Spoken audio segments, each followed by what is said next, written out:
Hello friends. If you are watching this video, perhaps deep down, you are carrying a tiredness that even the deepest sleep cannot cure. Do you ever feel like you are constantly running? Running to tick off the to-do list, running to be on time, running to prove you still have value in a world that constantly demands speed. We've reached an age where we should be enjoying the fruits of our labor, but instead, we feel like we are racing against time, a race we can never truly win. Welcome to my channel, Buddha Essence Wisdom. Here we explore profound Buddhist philosophies together to rediscover peace right in the middle of our modern lives. If these insights touch your soul, you can watch the video I made by subscribing to support me in creating more content. Today I want us to reflect together on one of the biggest illusions that modern society has programmed into our minds. Moving faster does not mean living better. I want you to imagine this. You are sipping your morning coffee, the coffee you've been looking forward to since last night. But where is your mind? It's already at the 9 a.m. meeting, at the unpaid bill, at the news you just read. The coffee loses its flavor, the morning sun loses its warmth, and that moment passes without you truly noticing it. Speed is a sophisticated thief. It creates a very convincing illusion that we are making progress and achieving more. We constantly check things off the list, yet that sense of emptiness lingers. Why? Because speed robs us of presence in every moment. You are running through your life instead of walking through the garden that is your own existence. This is what I have learned after many years of practicing meditation, especially while working with friends in their 50s and 60s. We have spent our whole lives working hard, but now is the time we must learn to work less, but more deeply.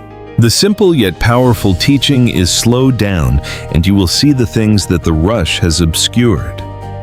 Simple neuroscience has proven that when we rush, the brain only focuses on completion, triggering a stress response. But when we commit to being present, focusing only on our breath, the sensation of food, or the eyes of the person across from us, we activate the brain regions associated with calm and gratitude. Remember, speed is for machines, but presence is for human beings. So we talked about slowing down and stepping out of the frantic race. But even when we slow down, there is another much deeper energy drain, a quiet, constant war fought inside the mind. This is the struggle against what is. Have you ever noticed how much effort you spend trying to control your emotional landscape? You might feel a pang of sadness, a wave of anxiety, or the heavy weight of a past regret. And what is our first instinct to push it away? We distract ourselves. We numb it with busyness, or we desperately try to rationalize it into submission. We are exhausted because we are trying to make life perfectly neat, perfectly happy, and completely free of dukkha, the fundamental truth of suffering or dissatisfaction, as the Buddha taught. You see, dukkha isn't always a dramatic illness or a catastrophic loss. Often it's just the friction created when our inner desires resist outer reality. It's like being in a river. The river of life is constantly flowing, carrying moments of joy and moments of sorrow. When sorrow comes, most of us try to swim furiously upstream, fighting the current, demanding the river turn back to a happier place. And that struggle, that frantic opposition, is what truly wears us out. It's an astronomical waste of energy. I've spent decades guiding people through loss, transition, and disappointment. And the key, my friends, is not in winning the fight, but in surrendering the resistance. The profound teaching is this: only when you accept and sit with the pain instead of struggling against it, can you stop wasting energy and find liberation. This doesn't mean you have to love the pain, but you stop fighting the fact that it is here now. When you stop swimming against the current and simply allow yourself to float, you find the strength to navigate. The original pain might still be present, but the suffering, the exhaustion from resisting the pain begins to dissolve. Allow yourself to be present even with discomfort. That is true peace. Let's move on to the third great energy drain that plagues us, especially in this age of constant public visibility. It is the insidious need for external validation. For many of us, particularly as we navigate our later years, we are still seeking the grade, the approval, the nod from the outside world. We edit ourselves before we speak. We replay conversations in our minds wondering, did I say the wrong thing or did they like me? This quest for external acceptance can be traced all the way back to our childhood, but in our adulthood it becomes a prison. The Buddha offered a sharp, clear warning about this. He said, if you seek approval, you chain yourself to 1,000 masters. Think about that image for a moment. 1,000 masters each with a different opinion, a different expectation, and a different set of shifting rules. One day, they admire your success. The next day, they question your intentions based on a single mistake or misunderstanding. When your happiness is contingent upon these 1,000 shifting clouds of opinion, how can you ever feel stable? You are constantly performing, twisting yourself into shapes that please others, and in the end you lose the map to your own heart. I've had many successful clients in their 60s tell me, Master, I've achieved everything, but I still don't feel enough. I tell them, you are exhausted because you are trying to fill a bucket with water from a hose that is constantly moving.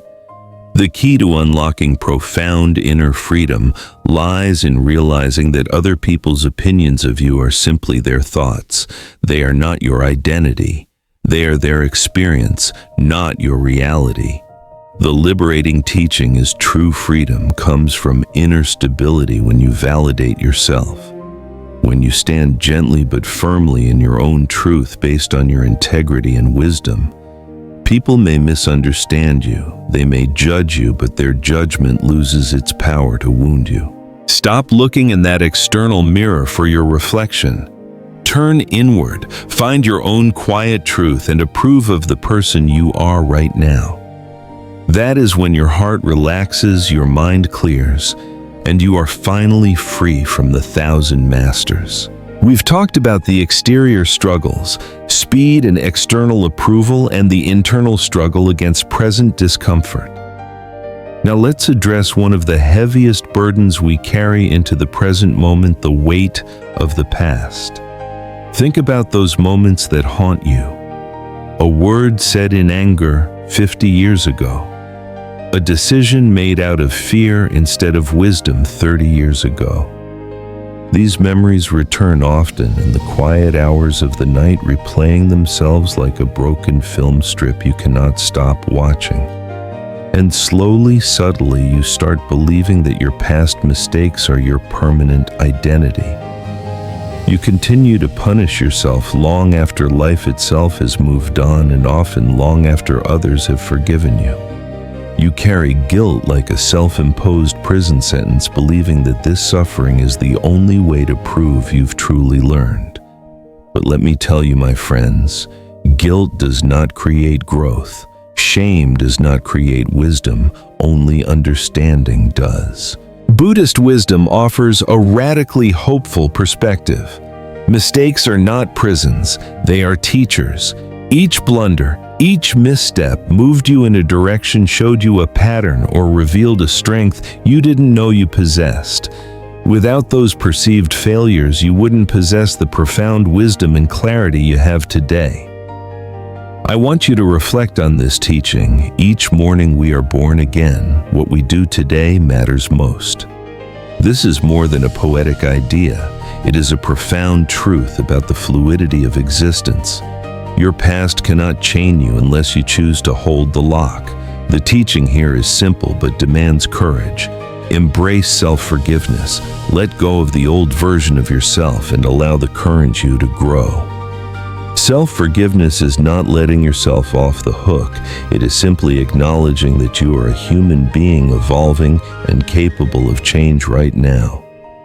Your past is merely a chapter, not the entire story.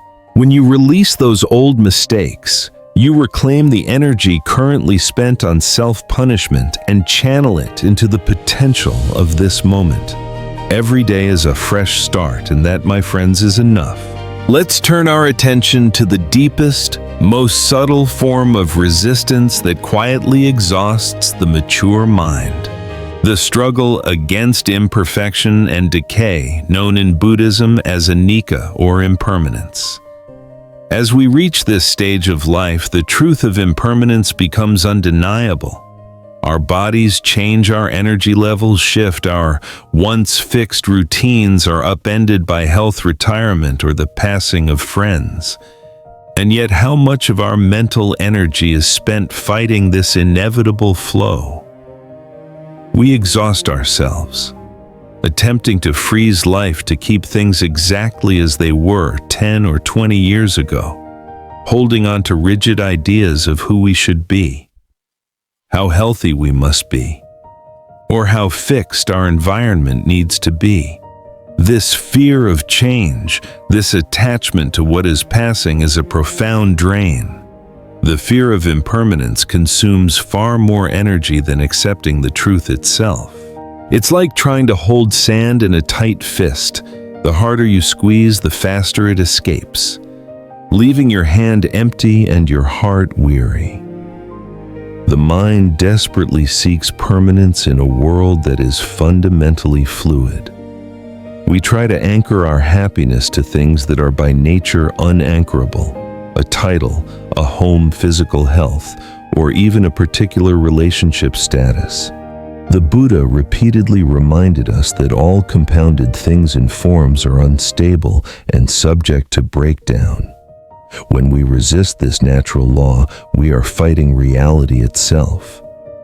I want you to think about the trees outside. They don't fight the falling of their leaves.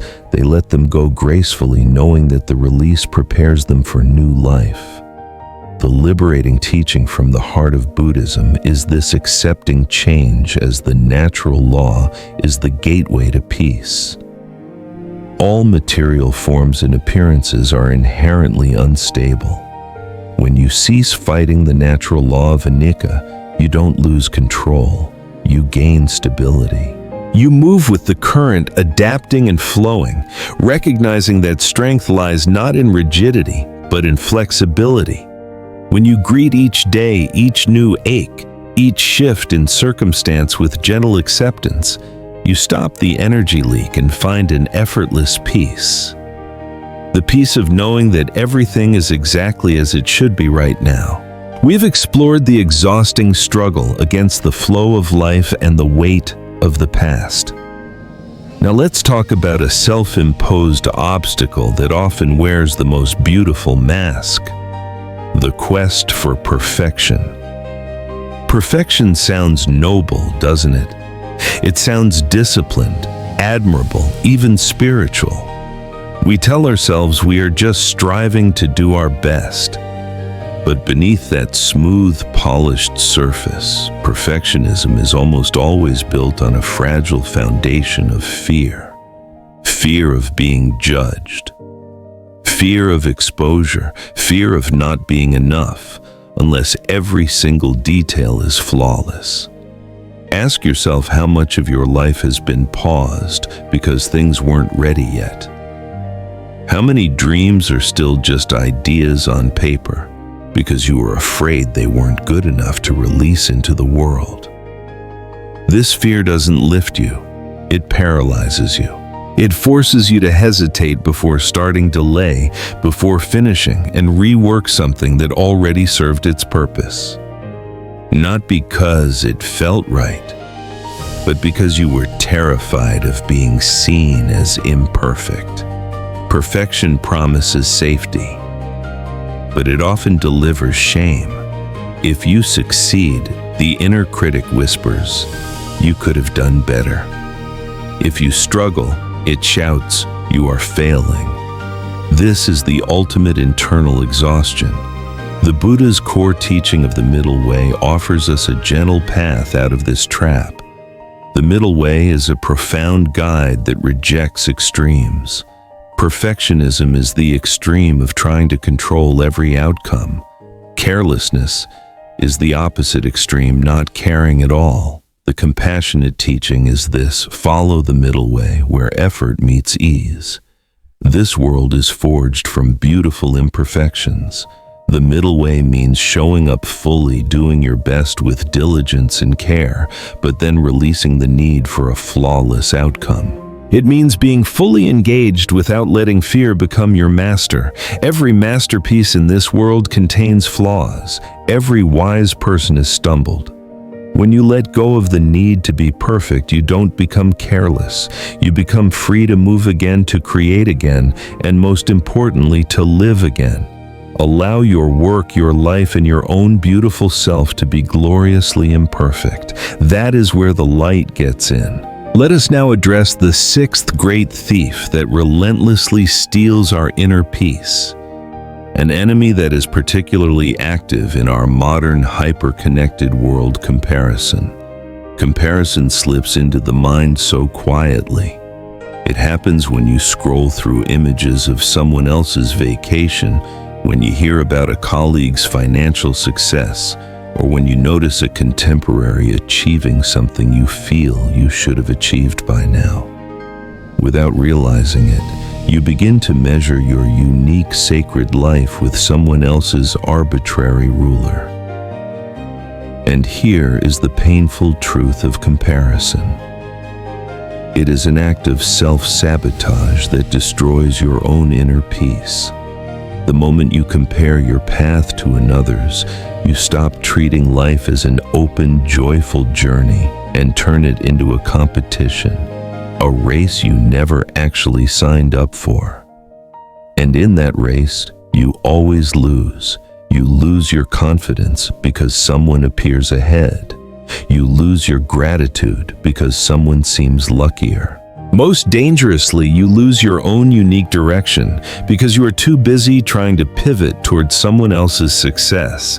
This constant mental measuring gives birth to quiet jealousy, persistent insecurity, and a deep-seated dissatisfaction with yourself.